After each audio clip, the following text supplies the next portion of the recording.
Hi, this is Involved Innovation YouTube channel. In this video, we will see about the CrowPanel Advanced HMI. I used a lot of ESP32 based displays.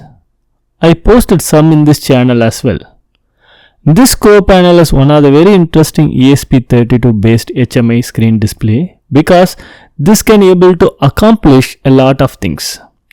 We have 6 variants of this CrowPanel Advanced HMI display based on the screen size. We have 7 inch, 5 inch, 4.3 inch, 3.5 inch, 2.8 inch and 2.4 inch. I have the 2.8 inch variant. There are certain differences with the peripherals between these displays, but all these boards are based on ESP32 S3 board as the core. It has integrated 2.4 Wi-Fi and a Bluetooth 5 and RF antenna module built in, equipped with a speaker port and high-performance microphone supporting voice command interaction, voice recognition and speech synthesis. It has UART 0 in, UART 1 out and I2C out port.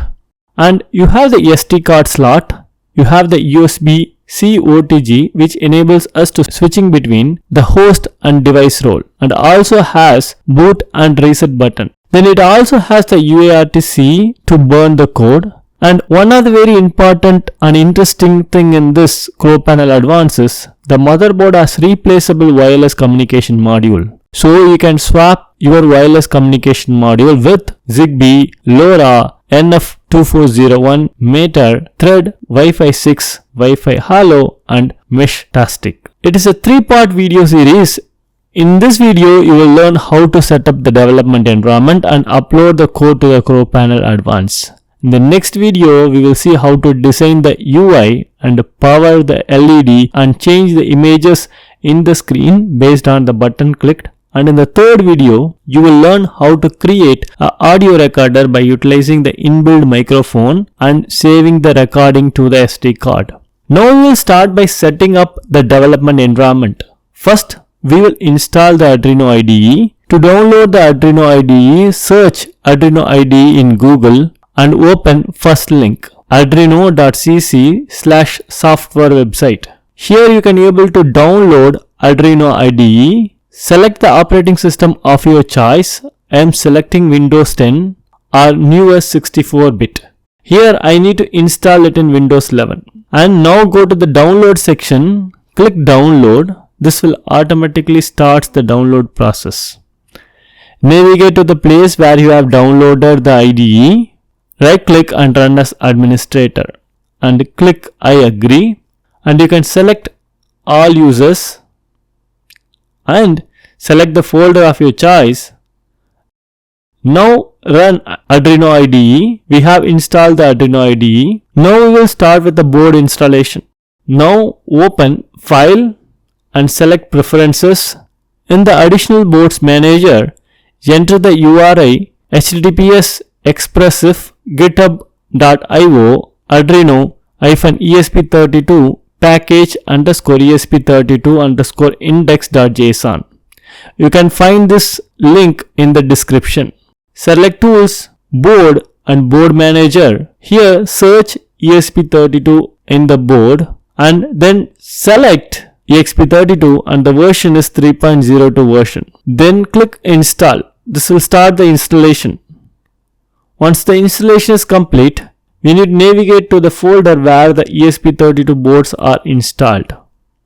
Now, for that, go to the users folder, open the app data folder and inside the app data, go to the local folder and go inside Arduino 15 folder, and from here, go inside the packages and then to ESP32 folder and then to tools folder and go inside ESP32 Arduino libs folder. You can able to find IDF release _5.1 and hash code folder, and this is the place where we have installed the ESP32 board files. Now you need to copy the contents of the ESP32 S3_120M folder from my repository. I have provided the GitHub repository link in the description. You can either use GitHub clone command or you can download directly from GitHub as zip file. Open the command prompt here and enter the git clone followed by the repo details. Click enter to start the cloning. Once you have downloaded all the files, go inside the folder, copy the contents of ESP32S3_120M folder.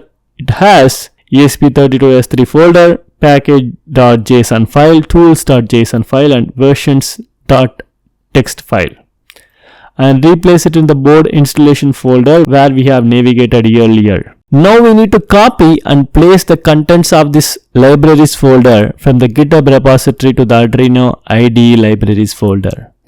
The Arduino IDE libraries will be present in the project folder. To find the project folder, click File and select Preferences.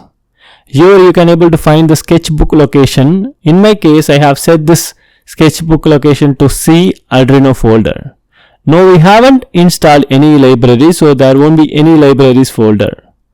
We will install some library to create libraries folder. Click library icon in the left menu and search Arduino JSON. You can able to find Arduino JSON or you can download any library. Once you have installed Arduino JSON or any library, if you go inside the path which you have mentioned in the sketchbook location, here you can find the libraries folder. Inside that you can find the Arduino JSON library which we have installed. Now copy and replace the contents from the libraries in the GitHub repo to here. Now we are done with our initial setup. Now we need to select the board. So click Tools, select Board and navigate to ESP32 and select ESP32S3 module. Now we will set up the board options.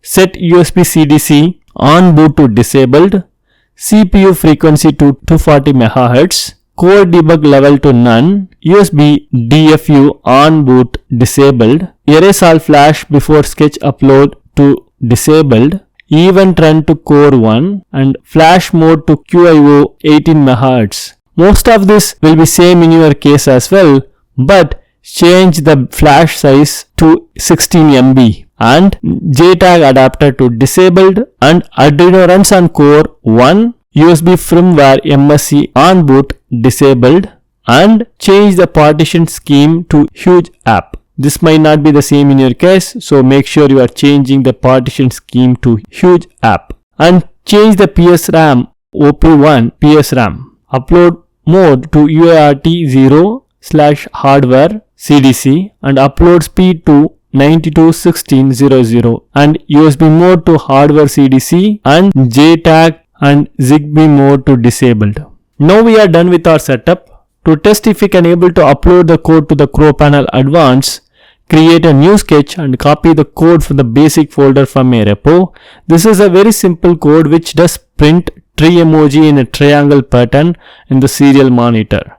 Here we are using the 9600 baud rate. We need to plug the USB to the UARTC port in the CrowPanel Advanced. Then we see the device is connected to particular COM. In my case it is COM3. Now click compile. It will start compiling the sketch. Here compile is to check if the code is running fine without compilation errors. Now we can able to upload the code. Click the upload button. It again starts compilation and starts the upload to the CrowPanel Advanced. The upload is done. Now go to Tools and click Serial Monitor. This is the place where we can see the serial output. Here I am not seeing anything. This is because the baud rate is different here. I set it to 9600 as I have set it in the code. Once the correct baud rate is set, we can able to find the output here. Now we have verified the development environment is set in the Arduino IDE and we can able to upload the code to the CrowPanel Advanced. In the next video, we will see about how to use the display with the capacitive touch to turn on or off the LED.